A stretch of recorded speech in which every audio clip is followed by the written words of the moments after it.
សម្លម្ជូរល្ហុងត្រីអាំងដែងជាមួយនឹងម្រះព្រៅឬជាឈ្ងុយឆ្ងាញ់ញ៉ាំជក់មាត់តែម្ដងគ្រឿងផ្សំងាយៗមានល្ហុងមានត្រីអាំងដែងមានម្រះព្រៅ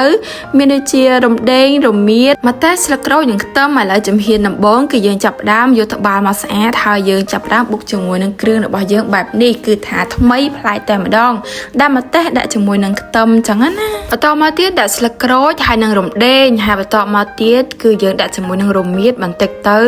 ចំនួន2ដុំឬក៏បន្តិចក៏បានដែរហើយយើងដាក់ជាមួយនឹងប៊ីចេងហើយជាមួយនឹងស្ករត្នោតដែលសារតែនាងខ្ញុំអត់មានស្ករសអញ្ចឹងហើយដាក់ជាមួយស្ករត្នោតតែម្ដងទៅអត់បញ្ហាទេ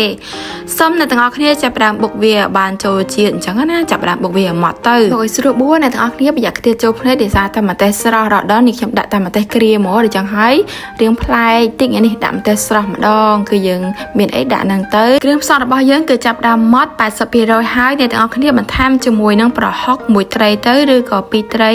ក៏បានដែរហើយយើងចាប់ផ្ដើមបុកចូលអញ្ចឹងទៅឬក៏អ្នកទាំងអស់គ្នាចិញ្ច្រាំប្រហុកមុននឹងដាក់ក៏បានដែរនេះខ្ញុំគឺបុកតែម្ដងគឺលឿនងាយមើលតែថាបុកម៉ត់ល្អហើយអ្នកទាំងអស់គ្នាចាប់ផ្ដើមដួសវាដាក់ចានអញ្ចឹងណាសម្រាប់នេះខ្ញុំដាក់ល្មៀតចំនួន2ដុំមកហើយអញ្ចឹងរៀងពណ៌រៀងស្អាតតែម្ដងគឺលឿងប្លែកតែម្ដងអ្នកទាំងអស់គ្នាគ្រឿងផ្សំរបស់យើងឆ្ងាញ់ណាស់ដាក់ជាមួយនឹងស្ករត្នោតដល់យើងឲ្យឈ្ងុយខ្លាំងមែនទែនហើយបន្តមកទៀតគឺយើងត្រូវមានឆ្នាំងស្អាតមួយមកដាក់ល្ហុងដែលយើងបានចិតរួចអញ្ចឹងណាហើយសំណាក់ទាំងអស់គ្នាចាប់ផ្ដើមដាក់គ្រឿងផ្សំគោលរបស់យើងទាំងអស់ចឹងមកគឺវារៀងដិតបន្តិចហើយសម្រាប់ល្ហុងនោះចំនួន71គីឡូអញ្ចឹងអាល្ហុងសាគីគឺយើងទិញគេតាមផ្សារអ្នកទាំងអស់គ្នាសម្រាប់បងប្អូនអ្នកតាមមក Subscribe Channel នេះខ្ញុំកុំភ្លេចណាសូមជួយ Subscribe Channel នេះខ្ញុំម្នាក់មួយផងណាសូមអរគុណបងប្អូនទុកជាមុនហើយកុំភ្លេចតាមដាននៅវីដេអូមួយនេះតាមដានរហូតដល់ចប់ផងបន្តមកទៀតគឺយើងចាប់ផ្ដើមដាក់ជាមួយនឹងទឹកដើម្បីឲ្យវាមានទឹកប៉ែបន្តិចទៅដើម្បីឲ្យ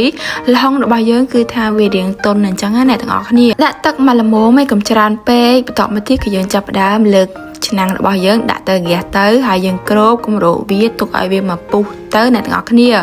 ហើយមើលថាវាចាប់ដើមពុះហើយយើងចាប់ដើមកូរវាឲ្យបានចូលជាតិជាមួយនឹងប្រហុកហើយនឹងគ្រឿងបុករបស់យើងបាញ់មិញណាសម្រាប់សាឡម្ជូរមួយមុខនេះដែរគឺថាថ្មីប្លែកទេប៉ុន្តែធ្វើឲ្យញ៉ាំឆ្ងាញ់ជក់ចិត្តដិតអារម្មណ៍ជាងយើង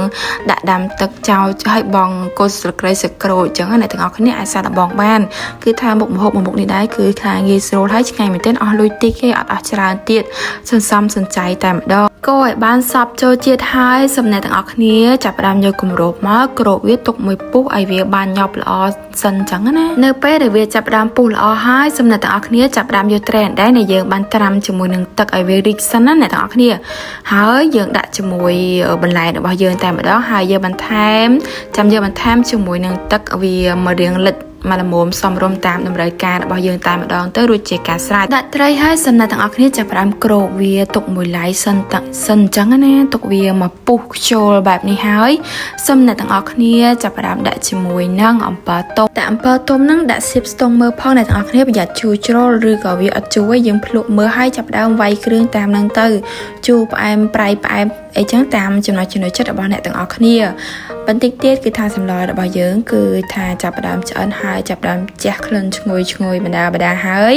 យើងក៏ចាប់ផ្ដើមដាក់ម្រះព្រៅចូលយកតាមម្ដងរួចជាការស្រេចសូមអរគុណបងប្អូនដែលតាមដានវីដេអូមួយនេះតាមដានរហូតដល់ចប់សូមកុំភ្លេចខមមិននៅខាងក្រោមផងបើសិនជាបងប្អូនបានធ្វើនៅមុខម្ហូបមួយនេះញ៉ាំឆ្ងាញ់ហើយសូមកុំភ្លេច Subscribe នៅ Channel YouTube នេះខ្ញុំម្នាក់មួយផងណាសូមអរគុណសូមជម្រាបលាសន្យាជួបគ្នានៅវីដេអូបន្តទៀត